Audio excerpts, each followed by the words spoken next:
Hello and good morning all of you. Welcome to the Alpha S Academy UPSC Environment Series and we are at the lecture 2. हम लोग पिछला ही जो हमारा topic बचा हुआ था उसी को आज फिनिश करेंगे और आज अडेप्टेशंस पढ़ रहे थे हम. प्लांट की अडेप्टेशन हमने पढ़ ली थी, हेलोफाइटिक और ऑलिगोट्रॉपिक, जहाँ पे न्यूट्रिशन कम होता है. ठीक है, ऐसी जो अडेप्टेशन थी कि स्टिल्थ रूल्स आ जाते हैं, निमेटोफोर्स आ जाते हैं सेलाइन वाटर में, तो उन सब को छोड़ के अब हम पढ़ेंगे एनिमल्स की अडेप्टेशन, क्योंकि प्लांट्स और एनिमल्स दोनों इन्वायरमेंट के लिए बराबर हैं. और अभी तक अगर आपने हमारा चैनल सब्सक्राइब नहीं किया है तो प्लीज़ सब्सक्राइब कर दें भाई, क्योंकि बहुत ज़रूरी है सब्सक्राइब करना.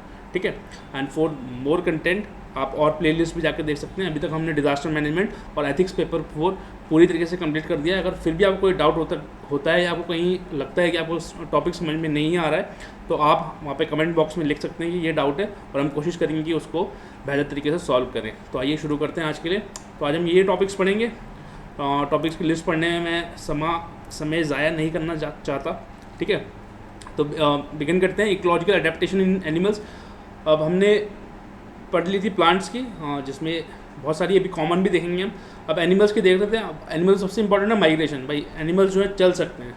प्लांट्स में हम लोगों ने इकोलॉजिकल एडेप्टेशन में हमने माइग्रेशन नहीं पढ़ी थी, क्योंकि माइग्रेशन करना प्लांट्स के लिए पॉसिबल नहीं है, बट एनिमल्स के लिए पॉसिबल है. और माइग्रेशन जो है one of the most important adaptation है एनिमल्स की. आपने देखा है, अगर आप असम में जाएं और अगर आप इस समय जाएं, अभी जब फ्लड्स चल रहे हैं ब्रह्मपुत्र रिवर में, तो काजीरंगा रिजर्व से अगर आप गुजरेंगे तो राइनोसोरस जो हैं वो ऊपर वाले जो अपर लाइंग एरियाज़ हैं वहाँ चले जाते हैं पहाड़, क्योंकि जो लो लाइंग एरियाज़ है काजीरंगा के उनमें फ्लड भर जाता है. तो ये क्या है, ये एक तरीका है अपने आप को सर्वाइव करवाने का, अपने आप को बचने का. इसलिए जहाँ पे भी नदी वाले इलाके होते हैं या तट वाले इलाके होते हैं, जो कोस्टल इलाके होते हैं, जहाँ पे लगता है कि पानी बढ़ जाएगा कुछ मानसून के टाइम पे, वहाँ पे क्या होता है कि एनिमल्स जो है माइग्रेट कर जाते हैं to the upper lying areas ताकि वो बच सकें. This is called migration and migration is used as a technique for survival. ठीक है, इनफैक्ट अगर आपने एग्जांपल देखा होगा साइबेरियन क्रेन्स, साइबेरिया से वाया इंडिया होते हुए कहाँ वो साउथ अफ्रीका के टिप पे जाती हैं. क्यों? सर्वाइव करने के लिए, क्योंकि साइबेरिया में इतना ठंडा हो जाता है. अभी आप जाएंगे जो नागालैंड में भी उनका एक स्टॉप होता है. ठीक है, वो बात की बात है. तो वो ट्रैवल क्यों करते हैं? तो क्योंकि वो उनका एक मैकेनिज्म है. इनफैक्ट वो उनका रिप्रोडक्टिव मैकेनिज्म भी है कि ओवर द टाइम वो वहाँ पे जाकर रिप्रोडक्शन भी करते हैं.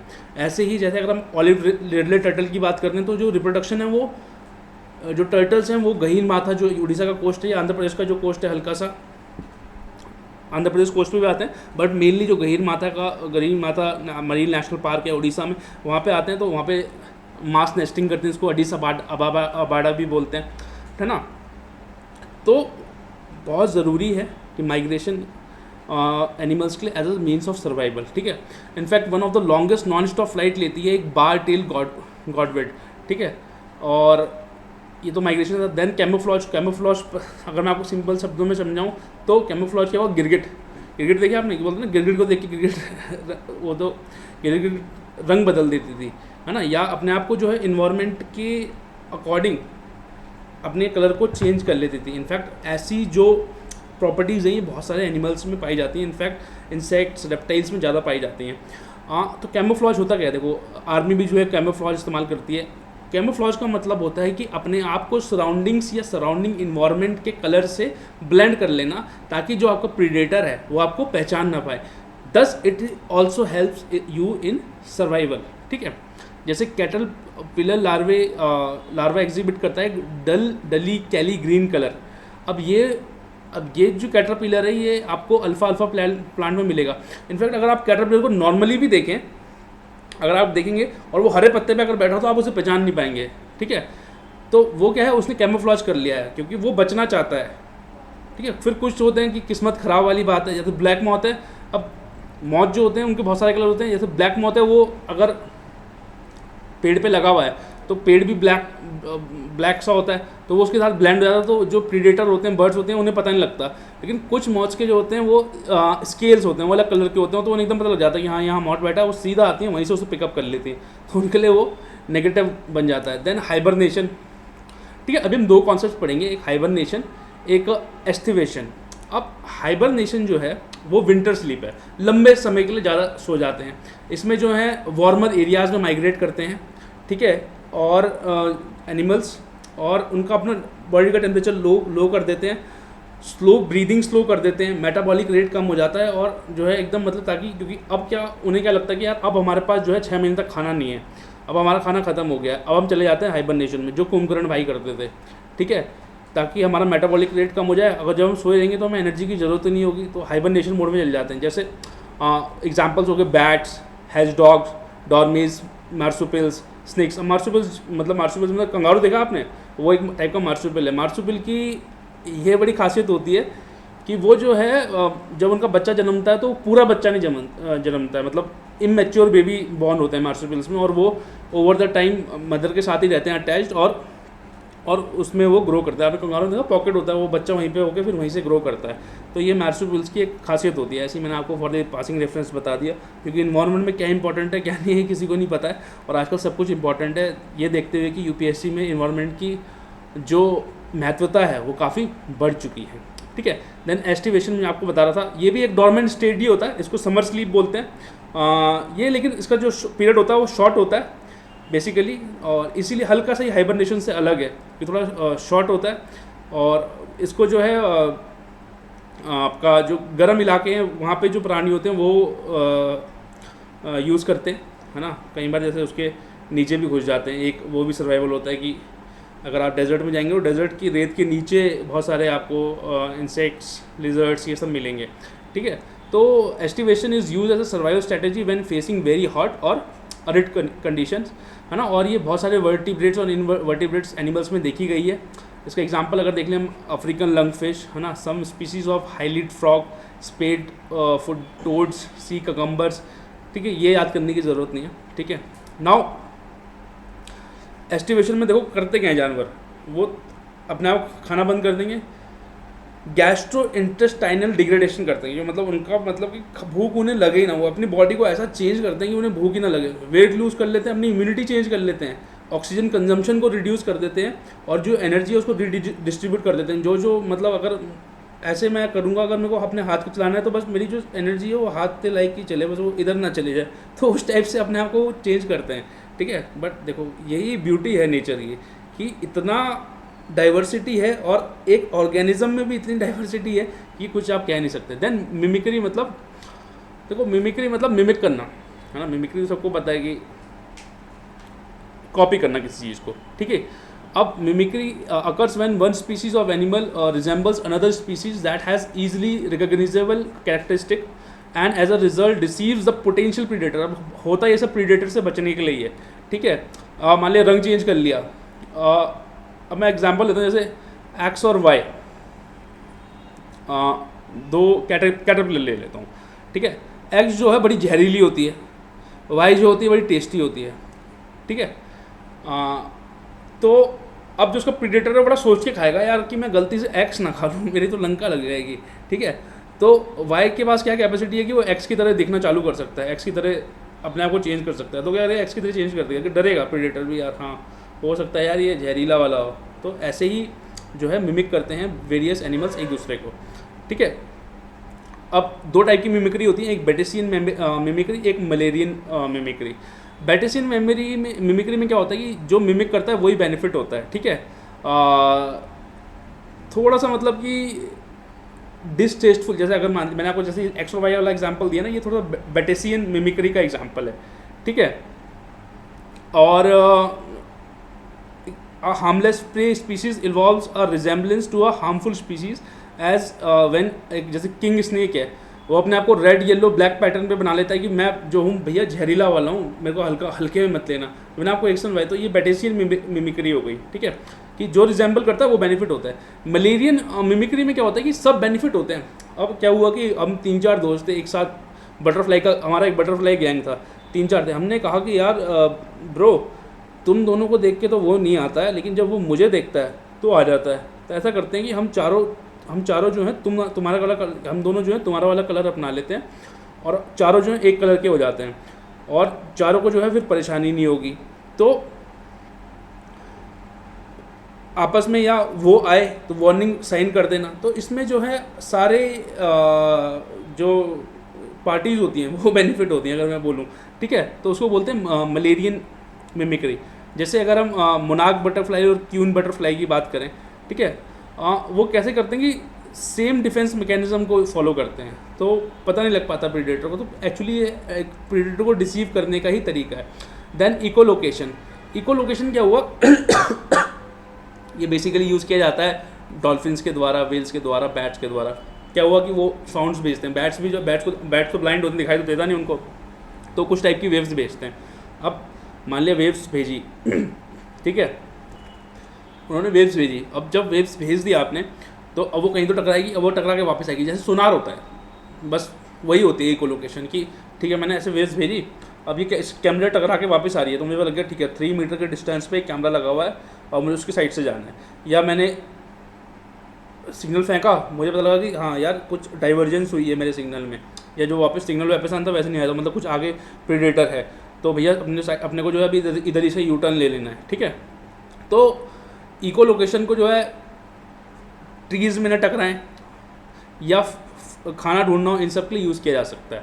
ठीक है, now adaptation to water scarcity, जहाँ पानी कम है, तो भैया पानी कम है, मैंने आपको प्लांट्स ने भी देखा था कि वैक्सी लीव्स थी, बल्बस उनका स्टोमेटा होता था। ठीक है, अपने आप में ज़्यादा पानी भर के रखते थे, रात को अपना स्टोमेटा खोलते थे, है ना, फोटोसिंथेसिस दिन में कर लेते थे, लेकिन पानी स्टोमेटा रात में घूमते थे, प्रोसेस जो था बाकी का बाकी जो उनके हाथ में था वो रात में करते थे। ऐसे ही एनिमल्स भी जो हैं वो अडेप्ट कर लेते हैं, जैसे कंगारू रैट है, उसका जो फीसेस होता है, मतलब उसको हम पॉटी बोलते हैं, वो जो होता है अगर ऐसे देखें तो मतलब नॉर्मली उसमें भी पानी होता है। ठीक है, पॉटी से भी पानी निकाला जाता है, वो भी मॉइस्ट होता है। उसका जो कंगारू रैट का जो फीसेस होता है वो 5 टाइम ड्रायर होता है एक लेबोरेटरी रैट से।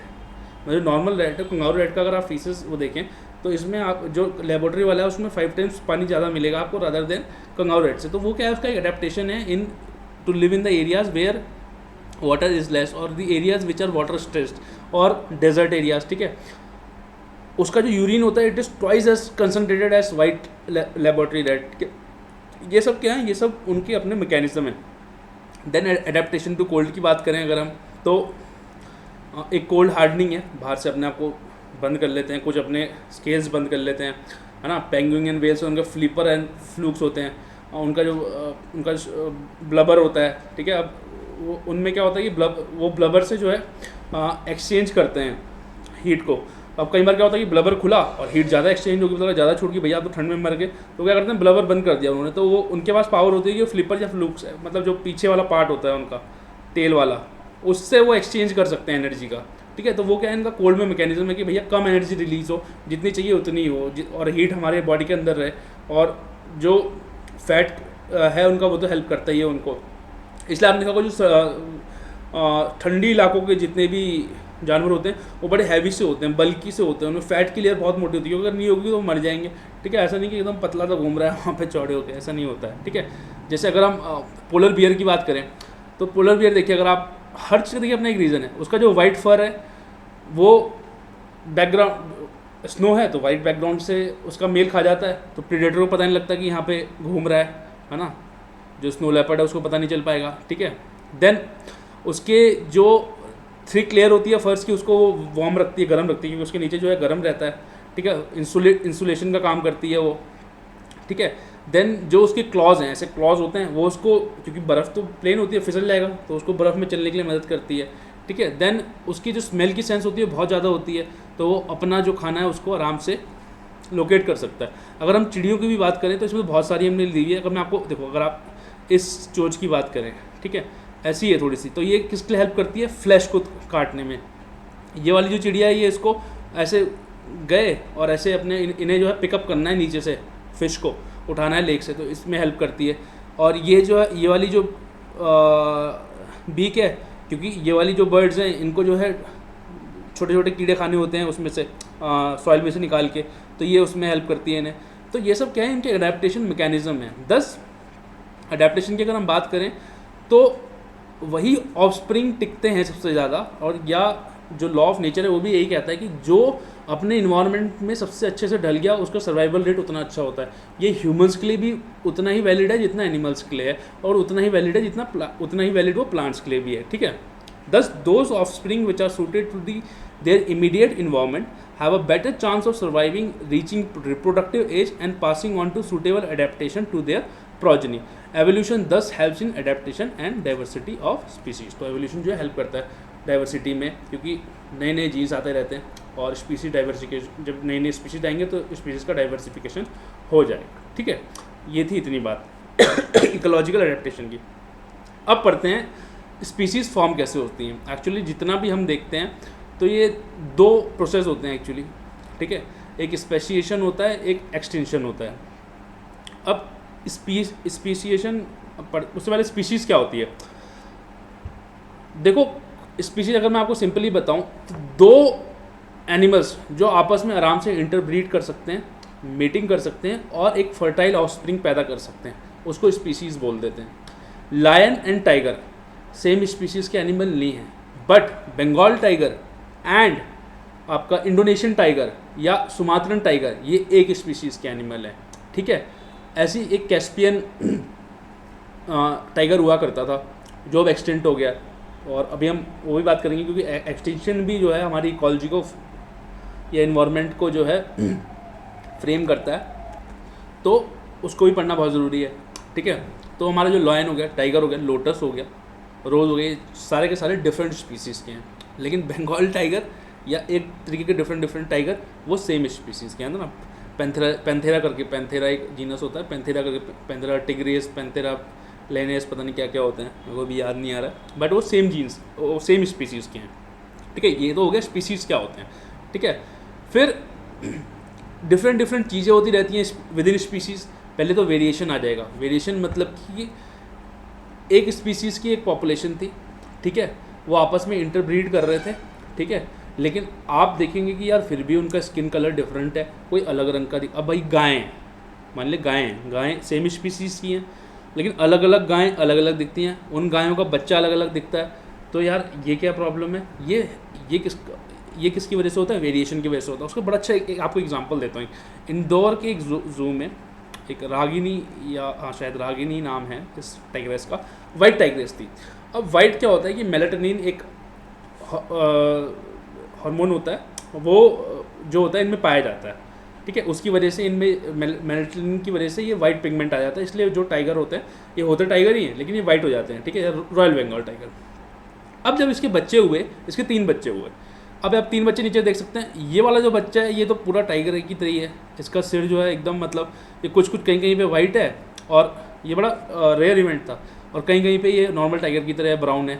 ये वाला पूरा वाइट है। ठीक है, और दूसरा जो तीसरा बच्चा था वो भी उस सिर से वाइट था, लेकिन बाकी जो था उसका धड़ जो था वो नॉर्मल टाइगर की तरह था।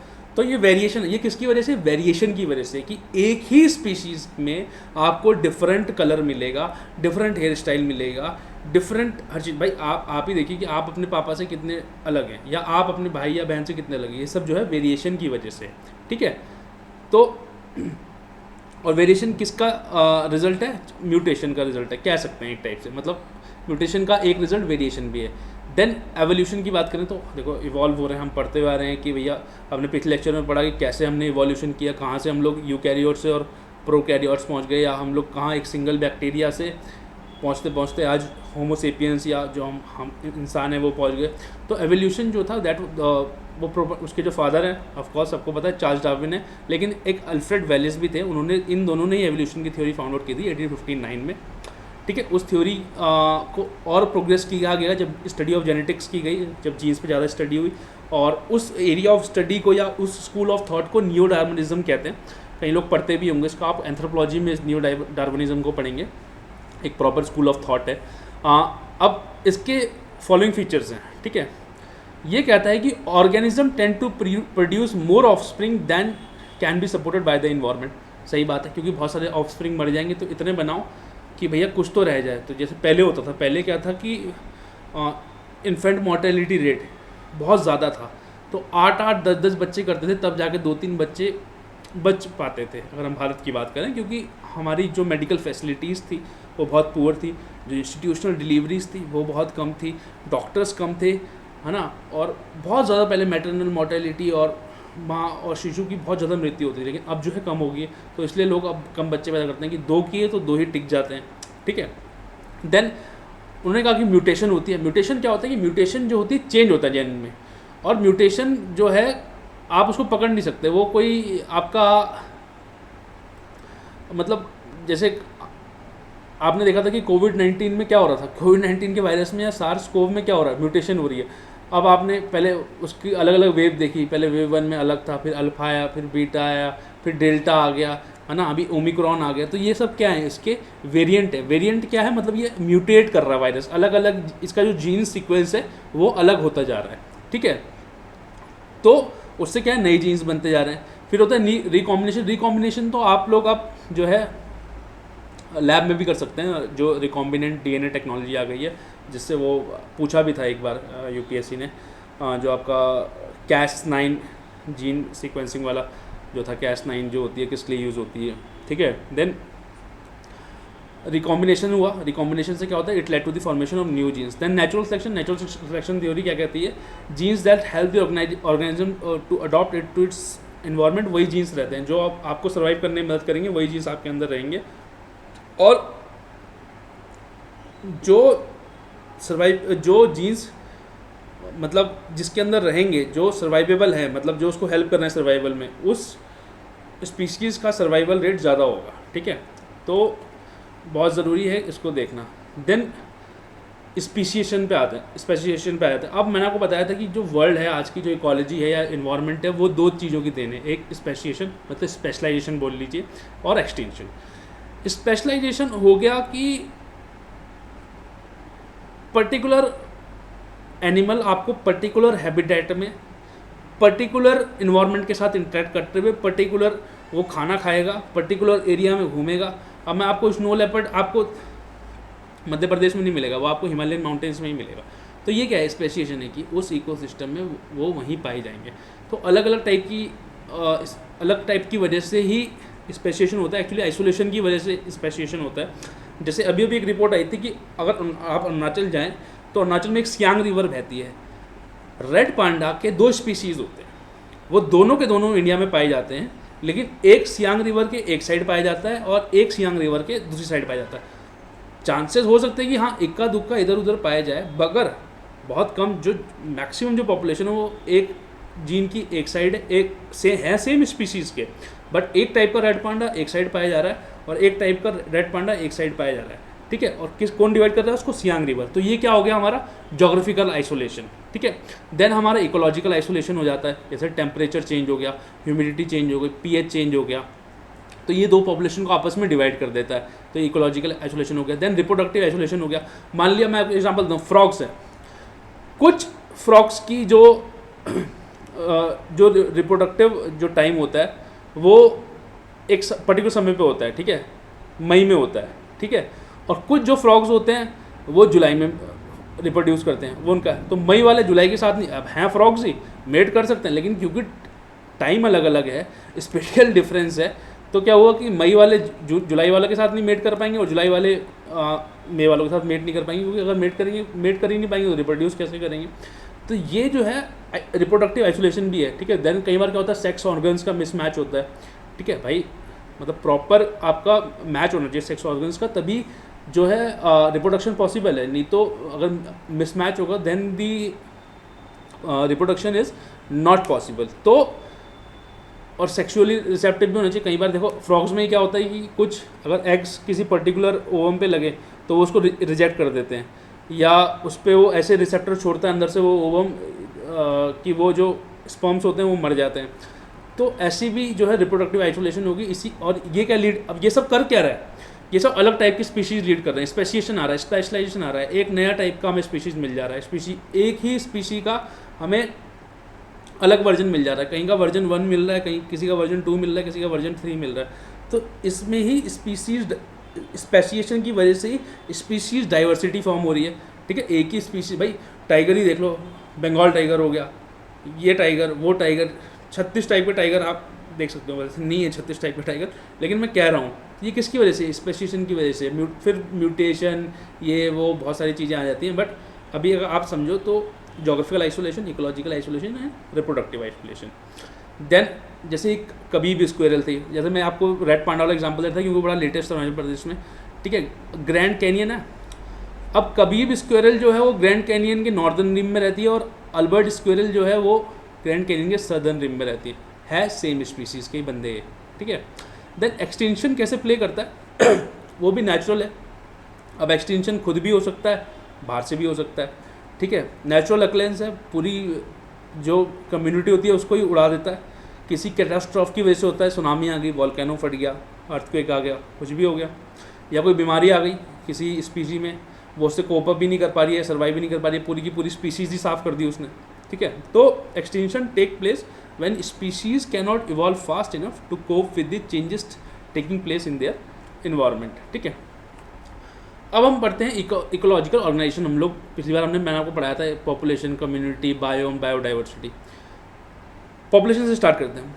सेम स्पीसीज़ हैं, इंडिविजुअल था, सेम स्पीसीज़ था, सेम स्पीसीज़ के बहुत सारे ब्रो आ गए अपने आपस में, हैं हम से भाई 4 बंगाल टाइगर आ गए, 4 इंडोनेशियन टाइगर आ गए, 4 सुमात्रन टाइगर आ गए, स्पीसी सेम है, एक पॉपुलेशन बन गई किसी भी, लेकिन वो एक स्पेसिफिक एरिया में ही होगी, ठीक है। एरिया जो है वो स्पेसिफिक होगा, ठीक है। तो उसको जब ऐसा हो जाएगा तो उसको बोल देंगे हम लोग पॉपुलेशन, ठीक है। This population is defined as a group of freely interbreeding individual. Freely ऐसा नहीं कि जबरदस्ती चल रही है, फ्रीली इंटरब्रीडिंग, नेचुरल होना चाहिए। ऐसा नहीं कि आप जबरदस्ती ब्रीडिंग करवा रहे हो, जैसे आप कई बार बोटेनिकल गार्डन्स में करवाते हैं, जूज में करवाते हैं, ऐसा नहीं।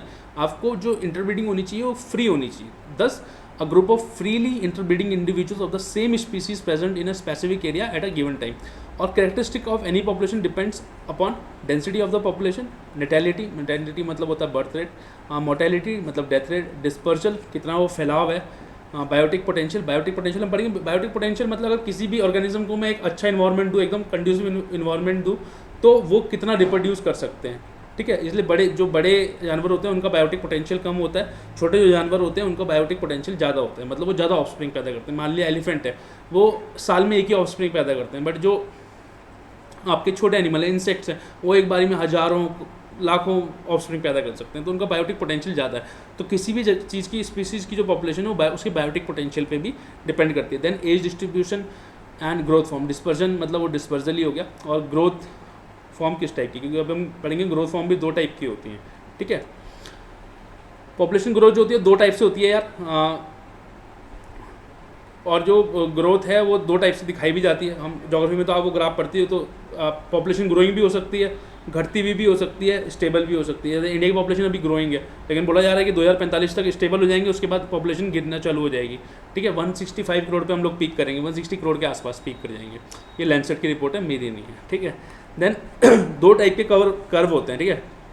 एक जे शेप्ड होता है, एक एस शेप्ड होता है, इसको सिग्मॉइड ग्रोथ कर्व भी बोलते हैं। जे शेप्ड कर्व जो होता है वो आर सिलेक्शन होता है, उसमें जो है मैं बोलना नहीं चाहता, चीफ ऑफस्प्रिंग होते हैं, कि मतलब ग्रोथ रेट बहुत हाई है बट उनकी जो ऑफस्प्रिंग है उसकी सर्वाइबिलिटी कम है, मतलब बहुत सारे बच्चे पैदा करती है लेकिन बहुत कम उसमें जीते हैं, ठीक है। आर सिलेक्शन होता है तो उससे जे कर्व बनता है, ठीक है। एस शेप या सिग्मॉइड ग्रोथ कर्व कैसा होता है कि के सिलेक्शन होता है, क्वालिटी वाले बच्चे पैदा करते हैं, 2 ही पैदा करते हैं लेकिन 2 के 2 सर्वाइव कर जाते हैं, या 5 पैदा करते हैं उसमें 4 सर्वाइव कर जाते हैं, एक ही डेथ होती है। तो ये क्या है, पॉपुलेशन ग्रोथ के टाइप्स हैं, मतलब कर्व्स हैं। तो कभी ज़रूरी नहीं था, लेकिन हमें लगा कि पढ़ा देना चाहिए, कहीं पूछ लिया जे कर्व एस कर्व में क्या फ़र्क होता है। तो जे कर्व याद रखना, चीप ऑफस्प्रिंग, एस मतलब एक्सपेंसिव। जे में बहुत सारे बच्चे हो जाएंगे लेकिन लो सर्वाइबिलिटी होगी, एस में कम बच्चे होंगे लेकिन हाई सर्वाइबिलिटी होगी। देन पॉपुलेशन आ गया, पॉपुलेशन के बाद कम्युनिटी आ गई। शेर थे, अब शेर के साथ अब हिरन भी ले आए, हम वुल्फ्स ले आए, हम 5-6 और स्पीसी और टाइप के जानवर ले आए, ठीक है। और फिर वही जो अपने इन्वायरमेंट से इंटरेक्ट करेंगे तो वो इकोसिस्टम या बायोम बन जाएंगे, ठीक है। तो वो अब क्या हो गए, जब हम बहुत और एनिमल्स आ गए तो वो क्या हो गए, वो कम्युनिटी बन गई।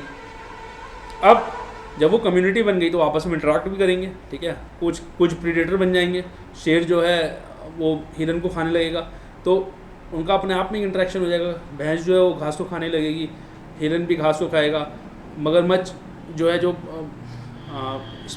पानी पीने आते हैं, मान लिया कभी शेर ही आ गया उसे ही पकड़ लिया, ठीक है। तो अलग अलग टाइप से जो है इंटरेक्शन होगा, ठीक है।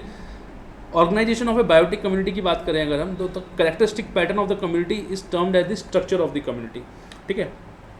जैसे जो पॉपुलेशन है उसके अंदर वो कौन कौन से रोल्स प्ले कर रहे हैं, ठीक है। जो पॉपुलेशन है उनकी रेंज कितनी बड़ी है, कौन कहाँ जा रहा है, ठीक है। टाइप ऑफ एरिया, किस पॉपुलेशन ने कौन सा टाइप का एरिया इनहेबिट किया हुआ है, स्पीशीज़ की डाइवर्सिटी कैसी है, उनका आपस में इंटरेक्शन कैसा है, ये सब जो है उसका स्ट्रक्चर डिफाइन करेगा उस बायोटिक कम्युनिटी का। ठीक है, कि मैंने आपको एग्जांपल दे दिया था कि शेर हिरन से कैसे इंटरेक्ट कर रहा है, हिरन घास के साथ कैसे इंटरेक्ट कर रहा है, क्रोकोडाइल हिरन के साथ कैसे इंटरेक्ट कर रहा है, ये सब जो है पार्ट इससे बनेगा स्ट्रक्चर ऑफ द कम्युनिटी का। Now in a community only those plants and animal survive which are adapted to a particular environment. Environment बहुत ज़्यादा ज़रूरी है। मैं एस्किमो को अगर यहाँ गर्मी में ले आऊँ, ठीक है, उसे अगर कहीं छोड़ आऊँ गर्म जगह पे, उसको सर्वाइवल बहुत मुश्किल हो जाएगा। जैसे साइबेरियन हस्की, अब इंडिया में बहुत सारे लोग क्या होते हैं कि शौक में साइबेरियन हस्की डॉग ले आते हैं, अब वो सर्दियों में तो टिक जाते हैं, गर्मी में भी अब कई लोगों ने मैंने देखा 2-2 AC लगाया लेकिन तब भी नहीं टिक पाए, क्योंकि इन्वायरमेंट डिफाइन कर रहा है उसको जो है उतना टेम्परेचर, माइनस में टेम्परेचर चाहिए तभी वो स्पीशीज़ या वो जानवर सर्वाइव करेगा। लेकिन नहीं, उसको यहाँ लिया है, तो अब जब यहाँ लिया है तो उसको प्रॉब्लम हुई ना, तभी तो उसकी डेथ होगी। इसलिए बहुत कम साइबेरियन, अब तो खैर उनके जीन्स ऑल्टर करके और बहुत सारी चीज़ें AC वेसी लगा देते हैं लोग, अब तो हो जाता है, मगर फिर भी अभी प्रॉब्लम तो ये नेचुरली तो अभी भी वो नहीं आ सकते। ठीक है, तो क्लाइमेट जो है बड़ा डिटरमाइन करता है कि उस एरिया में कौन सी स्पीशीज़ रहेंगे। देन स्ट्रैटिफिकेशन की बात करें अगर हम स्ट्रैटिफिकेशन क्या होता है, आप जंगल में जाएंगे तो आप अगर देखेंगे तो नीचे पहले आपको छोटे पौधे मिलेंगे, फिर थोड़े से बड़े मिलेंगे, इनकी ट्रंक थोड़ी मोटी होगी, फिर उससे बड़े मिलेंगे, फिर उससे बड़े मिलेंगे, फिर ऊपर सबसे बड़े मिलेंगे, इनकी ट्रंक इतनी बड़ी बड़ी होगी, ओवर द ईयर्स होंगे। तो जो उनकी लाइफ भी इतनी होती है, जो जितना बड़ा उसकी लाइफ उतनी ज़्यादा होती है, वो उतना पुराना होता है। नीचे वाले जो होते हैं भैया, वो तो बस चंद दो पल के मेहमान होते हैं, चंद दिनों के मेहमान होते हैं। भाई स्प्रिंग आया तो उग गए और ऑटम आया तो बिछ गए, उस टाइप से होते हैं। तो स्ट्रैटिफिकेशन भी जो है वो है क्या, actually vertical layer of vegetation है, और वो ट्रॉपिकल फॉरेस्ट में पाई जाती है, और ये भी जो है डिफाइन करती है किसी भी कम्युनिटी को, और ईजी रहता है समझने में। देन कम्युनिटी कैरेक्टरिस्टिक्स की बात करें तो स्पीसीज डाइवर्सिटी हम लोग पढ़ते हैं कि एक स्पीसीज़ में, भाई एक स्पीसीज़ एक्स एक स्पीसीज़ है, ठीक है, उसका A टाइप का एनिमल भी है, B टाइप का एनिमल भी है, C टाइप का एनिमल भी है, D टाइप का एनिमल भी है, E टाइप का एनिमल है।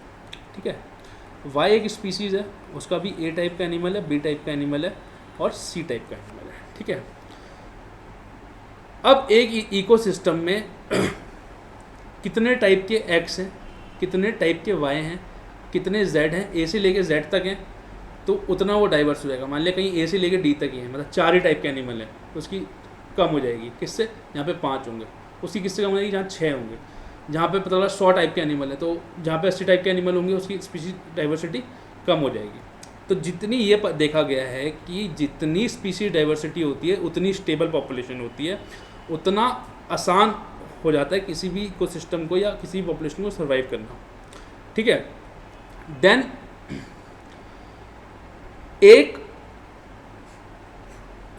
इकोसिस्टम में कितने नंबर ऑफ स्पीसीज़ हैं, तो वो हो गई उसकी रिचनेस, और जब उसको रिलेटिव अबेंडेंस देखेंगे तो उसकी हो गई इवननेस। अब मैं आपको समझाता हूँ। एक्स टाइप का जो एनिमल है उसके 100 जानवर, ठीक है, एक्स टाइप का जो जानवर है, एक्स टाइप का जो एनिमल है उसके 100 जानवर है। ऐसे ही वाई है उस इकोसिस्टम में, ऐसे ही जेड है। मान लिया जितने टाइप के जानवर हो सकते थे उतने टाइप के जानवर हैं उसमें, ठीक है, 100 हैं, 100 टाइप के जानवर है। तो उन्होंने लगेगा कि भाई नंबर ऑफ स्पीसीज़ जो है रिच है, ज़्यादा स्पीसीज़ हैं। बट जब हम गए देखने तो हमें पता लगा कि एक्स के 100 जानवर हैं, वाई के तो 2 ही हैं, जेड का पता लगा 1 ही मिल रहा, डी का ढूंढने गए तो 3 ही मिले। तो उसमें क्या है कि जो स्पीशीज़ की अबंडेंस है वो कम है, तो स्पीशीज़ की जो इवननेस है वो कम है। भाई कुछ बहुत ज़्यादा है, कुछ बहुत कम है, तो इवननेस कम है। मान लिया अगर ये 100 होते हैं, बाकी ये 99 होते हैं, कोई 98 है, कोई 93 है, तो इवननेस क्या है, बढ़ जाती। तो बहुत सारे एनिमल्स तो हैं, स्पीशीज़ डाइवर्स तो है, लेकिन उनकी जो पॉपुलेशन है इंटरनली वो बड़ी अलग अलग है, किसी की बहुत ज़्यादा, किसी की बहुत ज़्यादा, तो इवननेस नहीं है। अगर वो भी ज़्यादा होती तो इवन भी होते और रिच भी होते। तो हो सकता है कहीं पे रिचनेस कम हो, इवननेस अच्छी हो, 3 ही हो लेकिन तीनों में 100 हो, तो क्या होगा, इवननेस अच्छी हो गई लेकिन रिचनेस कम हो गई। तो ये क्या है, स्पीशीज डाइवर्सिटी है। इनफैक्ट 3 टाइप की डाइवर्सिटी होती है, अल्फ़ा, बीटा, गामा, ये भी पढ़ा देते हैं। अल्फ़ा हो गई विद इन द कम्युनिटी, एक कम्युनिटी आपने उसके अंदर ही कितनी स्पीशीज डाइवर्सिटी है वो देखी, तो अल्फ़ा हो गई। 2 इकोसिस्टम को कंपेयर कर लिया वहाँ पे कितनी हुई, तो वो बीटा हो गई। और पूरे लैंडस्केप को जब अगर मान लिया पूरे बायोम में आपने स्पीड डाइवर्सिटी को कंपेयर कर दिया तो वो गामा टाइप की डाइवर्सिटी हो जाती है, ठीक है। अब बात करते हैं इकोलॉजिकल सक्सेशन की। अब देखिए, आज जो आप पेड़ या फॉरेस्ट देख रहे हैं वो आज का नहीं बना हुआ, वो हज़ारों करोड़ों साल पहले अर्थ क्रस्ट फॉर्म हुआ होगा। जब वो फॉर्म हुआ होगा उसके बाद वो उसमें वेदरिंग हुई होगी तो उसके बाद वहाँ पर लाइचेंस एंड मॉसेस आए होंगे, जिसको हम लोग प्राइमरी सक्सेशन बोलेंगे। लाइचेंस एंड मॉसेस आए होंगे तो फिर स्मॉल प्लांट्स आए होंगे, स्मॉल प्लांट्स बिग प्लांट्स में कन्वर्ट हुए होंगे, बिग प्लांट्स ट्रीज में कन्वर्ट हुए होंगे, ठीक है। तो मॉसेस एंड, और आज आप जो देख रहे हैं वो उसके बाद अब कुछ चेंज नहीं हो सकता वहाँ पे, ठीक है। तो वो क्लाइमेक्स कम्युनिटी हो जाएगी, ठीक है। तो बायोटिक कम्युनिटी क्या है, नेचर में, नेचर जो है एवर इवॉल्विंग है, चेंज होती रहती है, सक्सेशन आते रहते हैं। भाई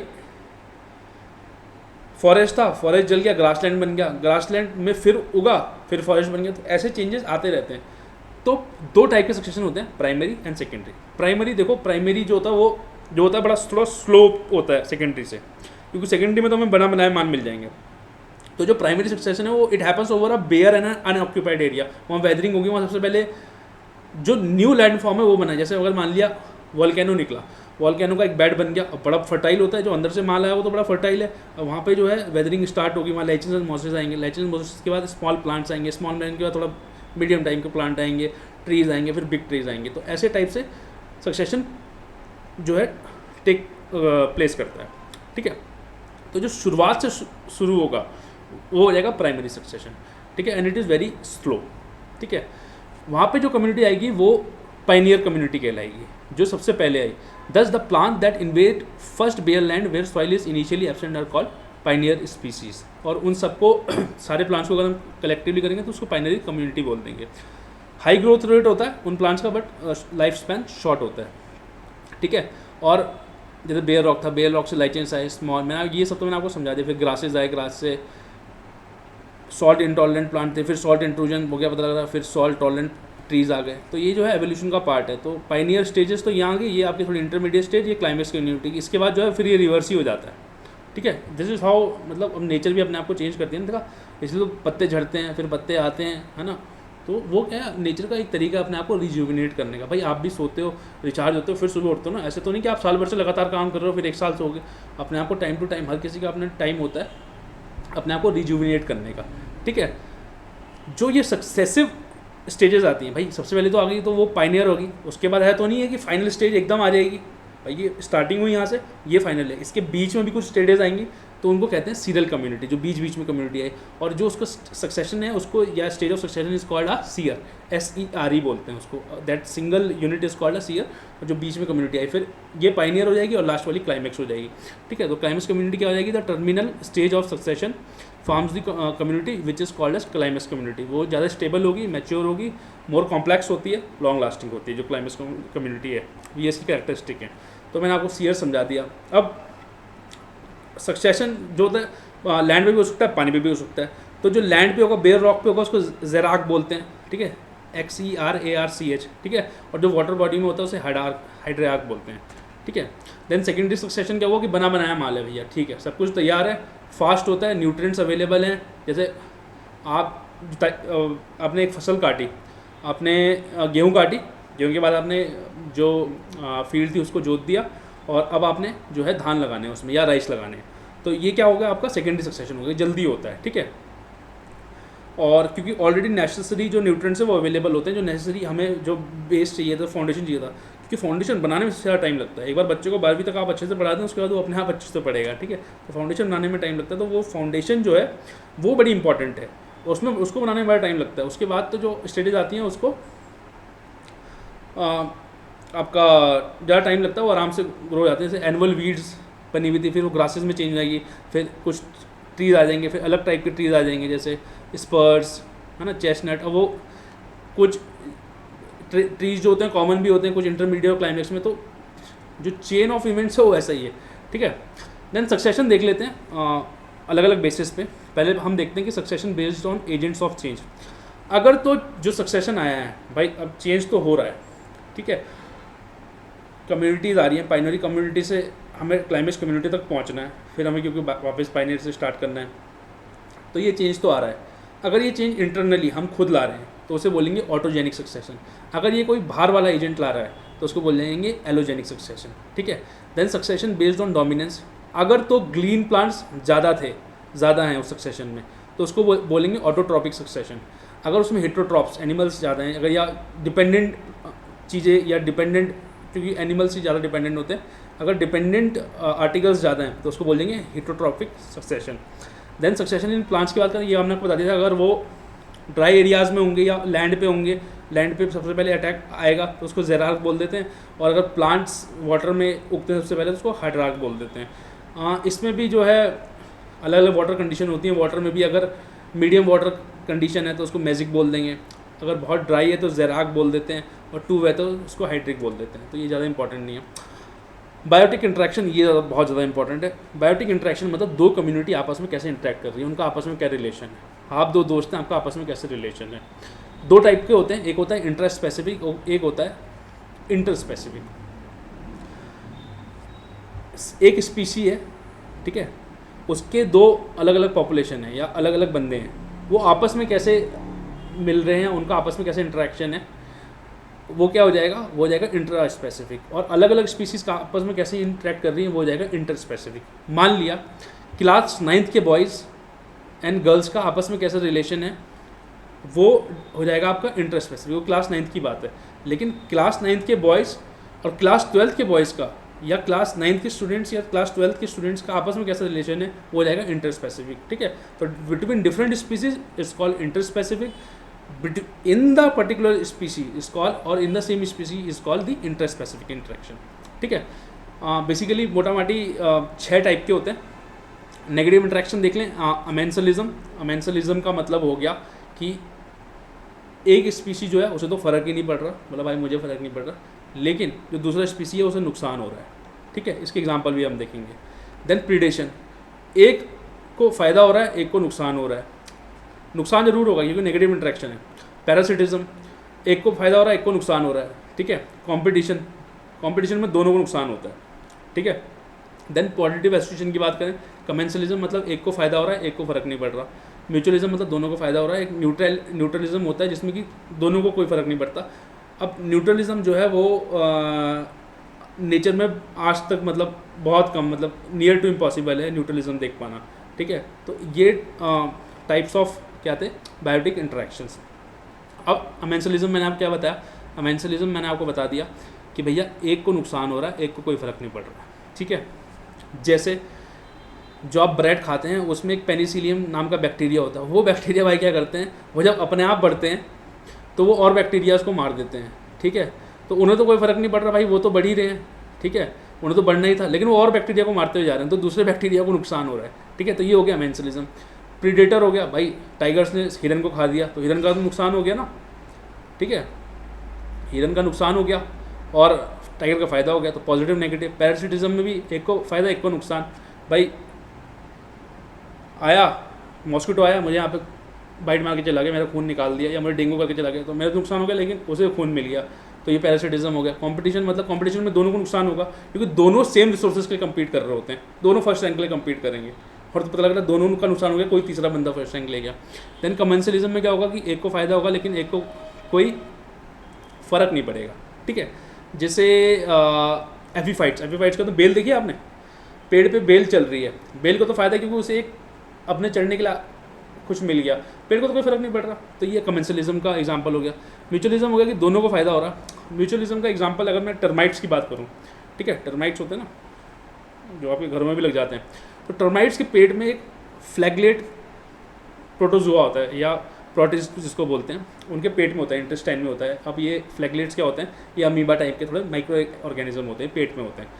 अब टर्माइट जो है वो वुड खाते हैं, लेकिन मज़े की बात ये है कि टर्माइट्स के पास वो पावर ही नहीं है कि जो एंजाइम्स वुड में पाए जाते हैं वो उसे ब्रेक डाउन कर पाएँ, लेकिन जो उनके इंटेस्टाइन में फ्लैगलेट्स हैं उनके पास पावर है कि जो आपका क्या बोलते हैं आपका जो सेल्यूलोज है वुड में, जो सेल्यूलोज अवेलेबल है वुड में, उसको जो है वो कन्वर्ट कर सकते हैं शुगर्स में, ठीक है। देखो टर्माइट को कुछ नहीं हो रहा, टर्माइट ने बस खा लिया, लेकिन टर्माइट उसे पचा नहीं पा रहा, वो ऐसे निकल जाना था, लेकिन जो उसके जो बॉडी में इंटेस्टाइन में जो फ्लैगलेट्स थे वो तो कैसे हेल्प कर रहे हैं कि वो जो सेलुलोज था वो भी वुड को कुछ नहीं कर रहे हैं, वुड में जो सेलुलोज है उसको जो है शुगर में कन्वर्ट कर सकते हैं, और उस शुगर को वो इस्तेमाल करते हैं फ्लैगलेट अपने जीने के लिए भी, और बहुत सारा छोड़ देते हैं टर्माइट को एनर्जी के लिए भी। तो क्या हो रहा है, दोनों का फ़ायदा हो रहा है, ठीक है। देन न्यूट्रलिज्म मैंने आपको बताया कि नॉन एग्जिस्टेंट है, नेचर में नहीं देखा जाता, बहुत कम देखा जाता है, इसका इसलिए कोई एग्जाम्पल भी नहीं है, ठीक है।